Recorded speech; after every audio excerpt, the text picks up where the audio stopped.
إن الحمد لله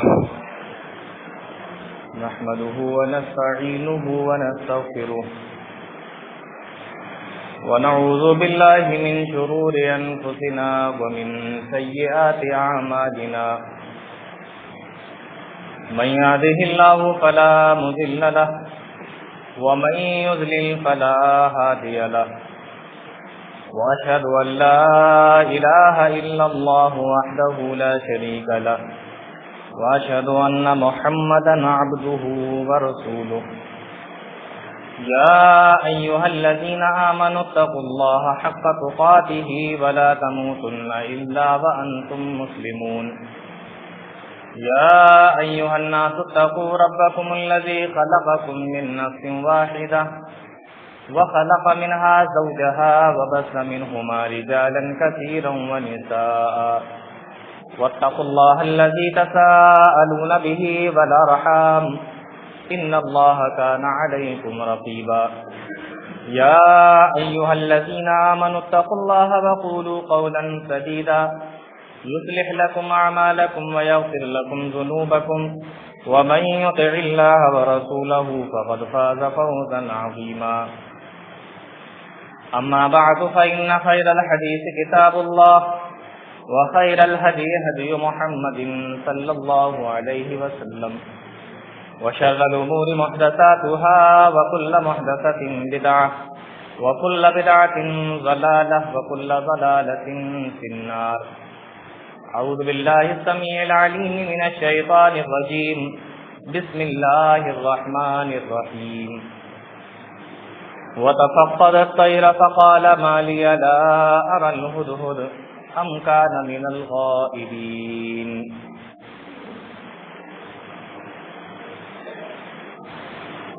تمام قسم کی تعریفیں اللہ رب العالمین کے لیے لائق اور زیبا ہے، جو ہم سب کا خالق ہے، مالک ہے، رازق ہے، حاکم ہے، اور ہم تمام لوگوں کی عبادتوں کا اکیلا مستحق و سزاوار ہے۔ بعدہ انگن تو بے شمار درود و سلام نازل ہوں امام النبیین سید الاولین والآخرین شفیع المذنبین رحمۃ للعالمین جناب محمد رسول اللہ صلی اللہ علیہ وسلم پر اور آپ کے آل و اصحاب پر۔ اللہ رب العالمین اپنا رحم و کرم فرمائے ہم سب پر، آمین۔ قرآن کریم کے اندر بہت سے نبیوں کے واقعات بیان کیے گئے ہیں، اور اس سے پہلے بھی میں نے ایک مرتبہ حضرت موسیٰ علیہ السلام اور حضرت خضر علیہ السلام کے تعلق سے ایک واقعہ جو قرآن کریم کے اندر بیان کیا گیا ہے اور اس کے اندر ہمارے لیے کیا نصیحتیں ہیں وہ بیان کی تھیں۔ شاید آپ لوگوں کو اب یاد ہوں یا کچھ یاد ہوں، کچھ بھول گئے ہوں، لیکن وہ تقریر نیٹ پر اب آ چکی ہے، تو اس کو دوبارہ اگر کوئی سننا چاہے تو اس کو سن بھی سکتا ہے۔ حضرت موسیٰ اور حضرت خضر علیہ السلام کا واقعہ، اس نام سے شاید کسی نے اس کو نیٹ پہ ڈالا ہے۔ آج حضرت سلیمان علیہ السلام کا ایک واقعہ اور اس کے اندر ہمارے لیے کیا نصیحتیں ہیں وہ بیان کریں گے۔ چھوٹا سا واقعہ ہے، مختصر سا وقت ہے، اور اصل واقعہ بیان کرنا مقصد نہیں ہے، اس میں جو ہمارے لیے نصیحت ہے وہ بیان کرنا مقصد ہے۔ قرآن کریم کے اندر اللہ رب العالمین نے جو واقعات بیان کیے وہ اس لیے نہیں بیان کیے کہ آپ سنیں مزہ آ رہا ہے اور ختم، بلکہ اس لیے بیان کیے ہیں تاکہ سننے کے بعد اس سے انسان عبرت حاصل کرے، نصیحت حاصل کرے، اس میں ہمارے لیے کیا سبق ہے وہ تمام چیزیں ہمیں اور آپ کو ملیں۔ تو ایک بڑا مشہور واقعہ ہے سلیمان علیہ السلام کا اور ہدہد کا واقعہ قرآن کریم کے اندر 19ویں پارے میں ایک سورت ہے سورہ نمل۔ سورہ نمل جب آپ پڑھیں گے تو اس میں یہ واقعہ آپ کو ملے گا۔ سلیمان علیہ السلام کے تعلق سے اور بھی چیزیں اس کے اندر بیان کی گئی ہیں، لیکن اس میں سے میں نے جو نکالا ہے وہ ہدہد کا اور سلیمان علیہ السلام کا واقعہ۔ قرآن کریم بیان کرتا ہے وَتَفَقَّدَ الطَّيْرَ فَقَالَ مَا لِيَ لَا أَرَى الْهُدْهُدَ حضرت سلیمان علیہ الصلوۃ والسلام ایک ایسے بادشاہ گزرے ہیں، اللہ رب العالمین نے انسانوں پر، جناتوں پر، ہوا پر، پرندوں پر، جانوروں پر، سب کو ان کو حکومت عطا فرمائی۔ جب ان کو کہیں جانا ہوتا تھا تخت پر بیٹھتے تھے اور ہوا وہ تخت اڑاتی تھی، جیسے آج ہوائی جہاز اڑتے ہیں نا، اس طریقے سے ان کا تخت اڑتا تھا۔ تو ہوائی جہاز کا تصور اسلام نے بہت پہلے سے دے دیا۔ تو قرآن کہتا ہے کہ منطقت طیر، اللہ نے ان کو جانوروں پر بھی حکومت عطا فرمائی تھی، اور یہ جانوروں کی بولیاں سمجھتے تھے، پرندے کیا بول رہے ہیں، جانور کیا باتیں کر رہے ہیں، چیٹیاں کیا کہہ رہی ہیں، یہ ساری چیزیں حضرت سلیمان علیہ الصلوۃ والسلام سمجھتے تھے۔ اور سلیمان علیہ الصلوۃ والسلام نے ایک دعا اللہ رب العالمین سے کی تھی، رب اغفر لی وہب لی ملکا لا ینبغی لأحد من بعدی، اے اللہ مجھے ایسی حکومت عطا کرنا کہ میرے بعد پھر کبھی کسی کو ایسی حکومت نہ ملے، لا ینبغی لأحد من بعدی، میرے بعد کوئی پھر ایسا بادشاہ نہ گزرے دنیا کے اندر، مجھے ایسی حکومت عطا کرنا۔ تو اللہ نے ان کو دی۔ آج بادشاہ ہوتے ہیں، انسانوں پر حکومت کرتے ہیں، لیکن وہ جناتوں پر بھی کر رہے ہیں، پرندوں پر بھی، جانوروں پر، سب پر۔ تو مختصر میں بتانا یہ چاہ رہا تھا، اللہ فرماتا ہے وَتَفَقَّدَ الطَّيْرَ فَقَالَ مَا لِيَ لَا أَرَى الْهُدْهُدَ۔ حضرت سلیمان علیہ الصلوۃ والسلام نے سارے لوگوں کو اکٹھا کیا، اپنے لشکر کو۔ قرآن کہتا ہے کہ سارے لوگ تو آ گئے، وَتَفَقَّدَ الطَّيْرَ، لیکن ہدہد پرندہ غائب تھا، ہدہد غائب تھا۔ سلیمان علیہ السلام نے دیکھا تو کہا کہ مالیہ لا ارى الہدہد، کیا بات ہے، پرندہ نہیں دکھائی دے رہا، ہدہد کہاں ہے؟ اب دیکھیے ہدہد جو پرندہ، جو لوگ اس کے بارے میں جانتے ہیں، چھوٹا سا ہوتا ہے، میرا خیال ہے کبوتر سے بھی چھوٹا ہوتا ہے وہ، اگر آپ لوگوں نے دیکھا ہوگا۔ اس کے سر کے اوپر تاج کی طرح ایک کلغی نکلی ہوئی ہوتی ہے، چھوٹا سا پرندہ ہوتا ہے، بڑا خوبصورت سا پرندہ ہوتا ہے، اس کی نظر بڑی تیز ہوتی ہے۔ ہدہد پرندے کے بارے میں آتا ہے کہ اس کی نظر بہت تیز ہوتی ہے۔ عرب کے لوگوں کو اگر کسی کی آنکھیں اور نظر کے بارے میں مثال دینا ہوتی تھی کہ اس کی نظر بہت تیز ہے، تو کہتے تھے فلان ابصر من ہدہد، اس کی نگاہ تو ہدہد سے بھی زیادہ تیز ہے، یہ عرب کے لوگ کہتے تھے۔ اس سے پتہ چلتا ہے کہ اس کی نگاہ بہت تیز ہے۔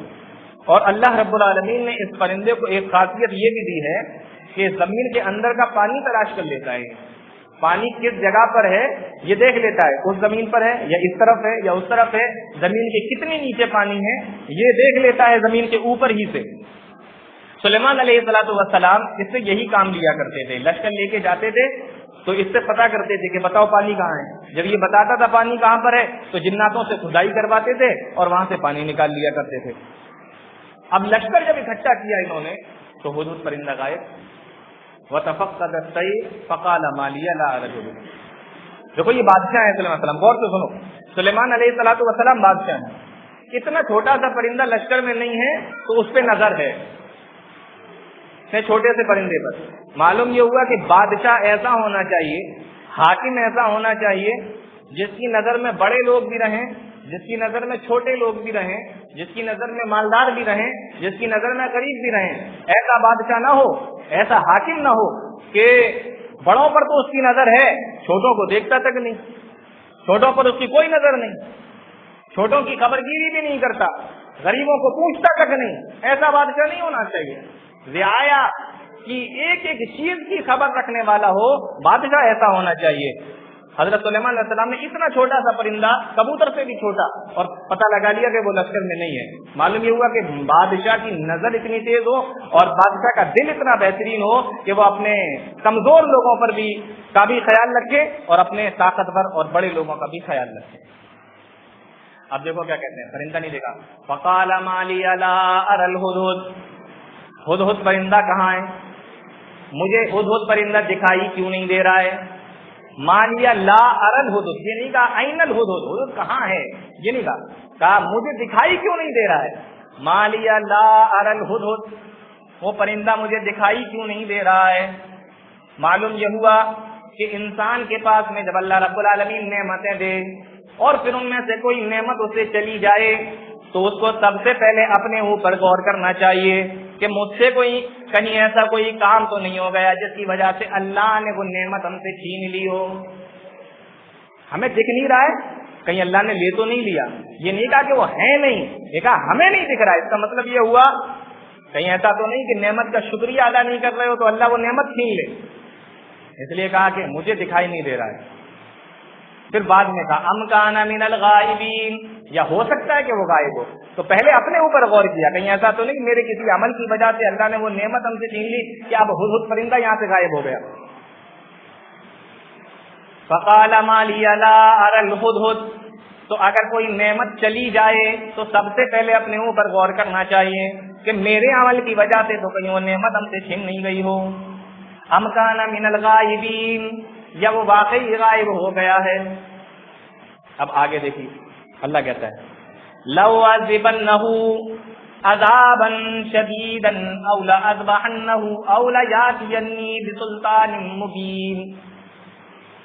حضرت سلیمان علیہ السلام نے کہا کہ جب وہ پرندہ میرے پاس میں آئے گا تو ہم اس کو عذاب دیں گے. لو عذبنہ، ہم اسے سزا دیں گے. او لأذبحنہ، یا اسے ذبح کر دیں گے، مار دیں گے. او لیاتینی بسلطان مبین، یا کوئی وہ عذر بیان کر دے، اپنی مجبوری بیان کر دے. سزا دینے کے 3 طریقے.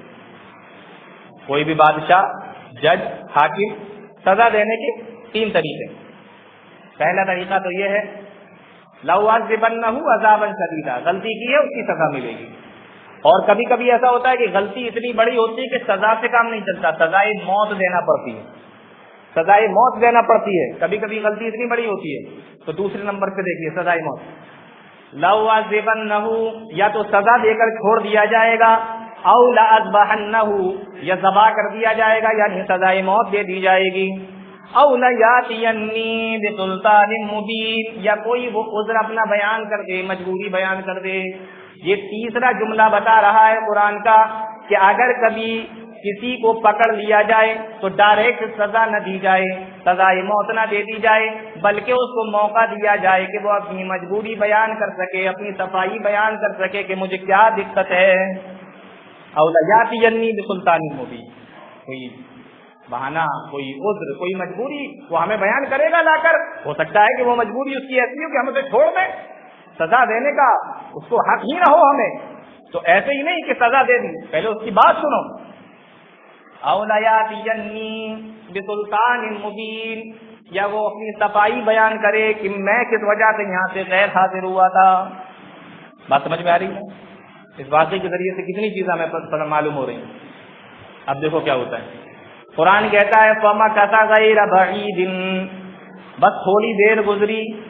فَقَالَ أَحَطتُ بِمَا لَمْ تُحِطْ بِهِ، وہ پرندہ اڑتا ہوا حضرت سلیمان علیہ السلام کے پاس میں آ گیا.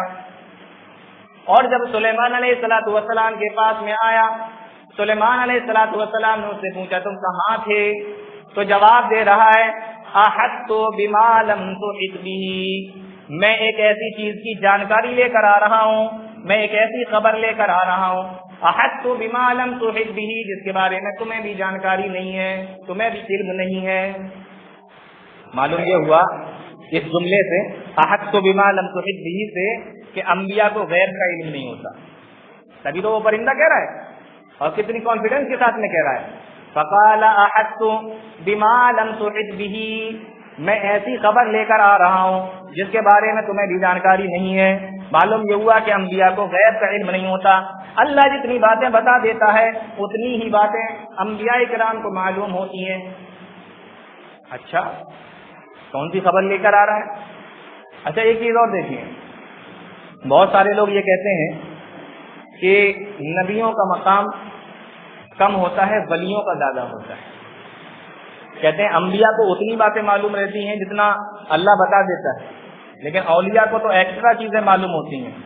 سلیمان علیہ السلام کی بھی باتیں معلوم ہیں، یوسف کی بھی باتیں معلوم ہیں، اور دوسرے لوگوں کی بھی باتیں معلوم ہو جاتی ہیں. تو اولیاء کو جانکاری زیادہ ہوتی ہے، انبیاء کو کم ہوتی ہے. اس لیے بہت سارے لوگ ولیوں کا درجہ زیادہ بتاتے ہیں، انبیاء کا درجہ کم بتاتے ہیں. تو یہ جو جملہ ہے نا احطت بما لم تحط به، تو اس سے ایک تو یہ کھنڈن ہو گیا، رد ہو گیا کہ انبیاء کو غیب کا علم نہیں ہوتا. دوسرا اس عقیدے کا بھی رد ہو گیا، پرندے کو جانکاری ہے سلیمان کو نہیں ہے، لیکن کوئی یہ نہیں کہہ سکتا کہ سلیمان سے پرندہ افضل ہے، کوئی یہ نہیں کہہ سکتا. تو جانکاری زیادہ ہونا اور افضلیت میں دونوں میں فرق ہوتا ہے. انبیاء اکرام کا درجہ سب سے بڑا ہوتا ہے، نبوت کا مرتبہ ولایت سے زیادہ ہوتا ہے، ولی سے زیادہ بڑا نبی کا ہوتا ہے. وجیتک من سبع، اب وہ پرندہ آ کر کہہ رہا ہے احط بما لم تحط به، میں ایسی خبر لے کر آ رہا ہوں جس کے بارے میں تمہیں جانکاری نہیں ہے. وجئتک من سبأ بنبأ یقین، اور میں اڑتا ہوا ملک سبا گیا تھا. یہ عرب سے دکن کی طرف اور یمن سے 3 دن کے راستے پر ایک شہر ہے، بہت بڑا شہر ہے سبا. وہاں یہ کہہ رہا ہے کہ میں اڑتا ہوا گیا تھا. من سبأ، میں سبا گیا تھا. بنبأ یقین، اور وہاں سے ایک بہت ہی زبردست خبر لے کر آیا ہوں. نبا کے معنی ہوتا ہے خبر، کسی نبا سے نبی بنا ہے. نبی کے معنی ہوتا ہے خبر دینے والا. نبا سے نبی، نبا کے معنی ہوتا ہے خبر، اور نبی کے معنی ہوتا ہے خبر دینے والا. اسی نبا سے نبی بنا ہے، ٹھیک ہے نا. وجئتک من سبأ بنبأ یقین. اچھا کون سی خبر لے کر آئے ہو؟ سلیمان علیہ السلام نے کہا اچھا بتاؤ. اب وہ بتا رہے ہیں انی وجدت امرأة تملکہم، میں نے ملک سبا کے اندر دیکھا ایک عورت ان پر حکومت کر رہی ہے. پرندے کے لیے بھی یہ بات تعجب والی تھی کہ کسی ملک کی حکومت عورت کر رہی ہو، کیونکہ اسلام کے اندر عورت کو ملک کی حکومت کرنے کا کوئی کانسیپٹ نہیں ہے. اور انسانوں کو تو چھوڑو، جانوروں کو بھی حیرانی ہوتی ہے جب کسی ملک کی باغ ڈور کسی عورت کو دے دی جائے تو وہ پرندہ تعجب کے انداز میں کہہ رہا ہے انی وجدت امرأة تملکہم، وہاں تو عورت حکومت کر رہی ہے. تو یہ اس کے لیے بہت تعجب کی بات تھی. اللہ کے نبی صلی اللہ علیہ وسلم نے ایک حدیث کے اندر فرمایا، بخاری کی روایت ہے، لن یفلح قوم ولوا امرهم امرأة، وہ قوم کبھی کامیاب ہو ہی نہیں سکتی جس کی سربراہ، جس کی ہیڈ کسی عورت کو بنا دیا جائے، جس کا حاکم کسی عورت کو بنا دیا جائے. تو عورت کی حکومت کرنے کا کوئی کانسیپٹ اسلام میں نہیں. عورت کو حکومت کرنے کی اجازت اسلام کے اندر نہیں دی گئی. تو پرندے کو بہت تعجب ہوا کہ عورت کو کیوں بنا دیا. تو انسان تو چھوڑو، پرندوں کو بھی یہ بات پسند نہیں ہے کہ کسی عورت کو کسی ملک کا سربراہ بنا دیا جائے اور حکومت دے دی جائے. تو وہ کہتا ہے انی وجدت امرأة تملکہم، میں نے دیکھا کہ وہاں پر ایک عورت حکومت کر رہی ہے. وأوتیت من کل شیء، اور اتنا بڑا شہر ہے، اتنا بڑا ملک ہے، ہر چیز جیسے ان کو دے دی گئی ہو. وَلَهَا عَرْشٌ عَظِيمٌ، اور میں نے اس کا تخت دیکھا جس پر بیٹھ کر وہ حکومت کر رہی ہے، وہ بھی بہت بڑا ہے. تو ایک تعجب والی جو بات دیکھی تھی کہ عورت حکومت کر رہی ہے، وہ سلیمان علیہ السلام کو بتا دیا. اب آگے کہہ رہا ہے، دوسری بات بتا رہا ہے، وَجَدتُّهَا وَقَوْمَهَا يَسْجُدُونَ لِلشَّمْسِ مِن دُونِ اللَّهِ، اور ہم نے دوسری چیز جو یہ دیکھی کہ ہم نے اس عورت کو دیکھا اور اس کی قوم کو دیکھا، یسجدون للشمس من دون اللہ، وہ سارے کے سارے سورج کے سامنے سجدہ کر رہے تھے، اللہ کے علاوہ سورج کے سامنے سجدہ کر رہے تھے. معلوم یہ ہوا کہ کسی ملک کا حکمراں کسی ملک کی بات ڈور کسی عورت کو دے دی جائے تو یہ تو تعجب کی بات ہے ہی، لیکن اس سے زیادہ تعجب کی بات تو یہ ہے کہ انسان اللہ کی توحید کو چھوڑ کر شرک کی طرف چلا جائے. یعنی جو کم تعجب والی بات تھی وہ پرندے نے پہلے بتائی، اور جو اس سے بھی زیادہ تعجب کی بات تھی وہ پرندے نے دوسرے نمبر پر بتائی. وجدتها وقومها يسجدون للشمس من دون اللہ، کہ اللہ کو چھوڑ کر وہ دوسروں کے سامنے سورج کے سامنے سجدہ کر رہے تھے. یعنی پرندوں کو بھی حیرانی ہوتی ہے کہ اگر انسان اللہ کو چھوڑ کر کسی اور کے سامنے سجدے میں چلا جائے، کسی اور سے مانگے، کسی اور کے سامنے ہاتھ پھیلائے، کسی اور سے دعا مانگے، کسی اور کے سامنے اپنے دامن کو پھیلا دے، کسی اور کو اپنا مشکل کشا بنا لے، تو پرندوں کو بھی حیرانی ہوتی ہے. یہ بات اللہ کو پسند نہیں، انسانوں کی بات تو چھوڑیے، پرندوں کو بھی پسند نہیں ہے کہ انسان اللہ کو چھوڑ کر کسی اور کے سامنے سجدہ کرے. تو اس کو تعجب ہو رہا ہے کہ انسان جیسی قوم جس کو اللہ نے اشرف المخلوقات بنایا، جس کو اللہ نے سمجھ بوجھ دی، عقل دی، وہ تو پرندے ہیں، ان کی کیا اوقات ہے، ان کی کیا ویلو ہے ان پرندوں کی. لیکن انسان کو تو اشرف المخلوقات بنایا نا، سمجھداری دی ہے، عقل دی ہے، سمجھ بوجھ دی ہے، ساری چیزوں سے نوازا، اور اس کے باوجود انسان جیسا آدمی کسی دوسرے کے سامنے سجدے میں چلا جائے تو یہ بھی پرندے کو تعجب ہو رہا ہے. میں تو یہ کہتا ہوں کہ اللہ کی توحید اس پرندے سے سیکھو. اس پرندے سے سیکھو اس کی اللہ رب العالمین کی توحید کی، اس کو کتنی زبردست اس کی توحید ہے، اللہ کی توحید سکھا رہا ہے، بتا رہا ہے وجدتها وقومها يسجدون للشمس من دون اللہ۔ اگر اللہ تعالیٰ جانوروں کو، پرندوں کو زبان دے دے تو سب سے پہلے وہ یہی بولے گا کہ انسان اللہ کے سامنے سجدہ کر، اللہ کی عبادت کر۔ اللہ نے اس کو زبان دی تو سب سے پہلے یہی بولا یسجدون للشمس من دون اللہ۔ پھر آگے کہا وَزَيَّنَ لَهُمُ الشَّيْطَانُ أَعْمَالَهُمْ، اور انسان جو بھی کام کرتا ہے شیطان اس کو اچھا بنا کر اس کے سامنے پیش کر دیتا ہے، اس کو لگتا ہے میں بہت اچھا کام کر رہا ہوں، اگر اس کو یہ احساس ہو جائے میں غلط کام کر رہا ہوں تو وہ کام ہی کیوں کرے۔ فَصَدَّهُمْ عَنِ السَّبِيلِ، کفر کو شیطان نے اچھا بنا کر اس کے سامنے پیش کر دیا تو انسان شرک بھی کر رہا ہے، کفر بھی کر رہا ہے۔ فَصَدَّهُمْ عَنِ السَّبِيلِ، اور جب اس کام میں شیطان نے لگا دیا تو اللہ کی توحید سے، اللہ کے سیدھے راستے سے لوگوں کو ہٹا دیا۔ یہ کون بتا رہا ہے؟ یہ ساری باتیں پرندہ بتا رہا ہے، خود پرندہ حضرت سلیمان علیہ السلام کو بتا رہا ہے۔ اب آگے کہتا ہے اللہ یسجدوا، ابھی اس کی تقریر ختم نہیں ہوئی، وہ پرندہ کہہ رہا ہے اللہ یسجدوا للہ الذی یخرج الخبأ فی السماوات والارض، ہونا تو یہ چاہیے تھا کہ یہ سارے کے سارے لوگ اس اللہ کو سجدہ کرتے جو زمین و آسمان کی تمام ڈھکی اور چھپی باتوں کو جاننے والا ہے۔ یخرج الخبأ فی السماوات والارض، جو زمین کی بھی چھپی ہوئی باتوں کو نکالنے والا ہے اور آسمان کی بھی چھپی ہوئی باتوں کو نکالنے والا ہے۔ ہونا تو یہ چاہیے تھا کہ اس اللہ کے سامنے سجدہ کرتے جو ڈھکی اور چھپی باتوں کا جاننے والا ہے اور تمام ڈھکی چھپی باتوں کو نکالنے والا ہے۔ اب غور کرنے کی ایک بات ہے یہاں پر کہ پرندہ اگر چاہتا تو یہ بھی کہہ سکتا تھا کہ ہونا تو یہ چاہیے تھا اس اللہ کو سجدہ کرتے جس نے سب کو پیدا کیا، یہ لفظ بھی کہہ سکتا تھا پرندہ۔ یہ بھی کہہ سکتا تھا کہ ہونا تو یہ چاہیے تھا کہ اس اللہ کو سجدہ کرتے جو تمام کائنات کا مالک ہے، یہ بھی کہہ سکتا تھا۔ یہ بھی کہہ سکتا تھا کہ اس اللہ کو سجدہ کرنا چاہیے جس کے ہاتھ میں تمام جہان کی طاقت قدرت ہے، لیکن یہ نہیں کہا، اس نے کہا جو تمام چھپی ہوئی اور ڈھکی ہوئی باتوں کا جاننے والا۔ اس لفظ کے اندر بھی ایک بہت اہم نقطہ ہے، اس پرندے کو اللہ نے جو خصوصیت دی ہے نا، وہ پانی کے زمین کے اندر کا پانی جان لیتا ہے، تو یہ بھی ایک چھپی ہوئی چیز ہے نا، یہ بھی ایک چھپی ہوئی چیز ہے۔ تو یہ جو طاقت اس کو ملی ہے، یہ جو قدرت اس کو ملی ہے، یہ کس نے دی ہے؟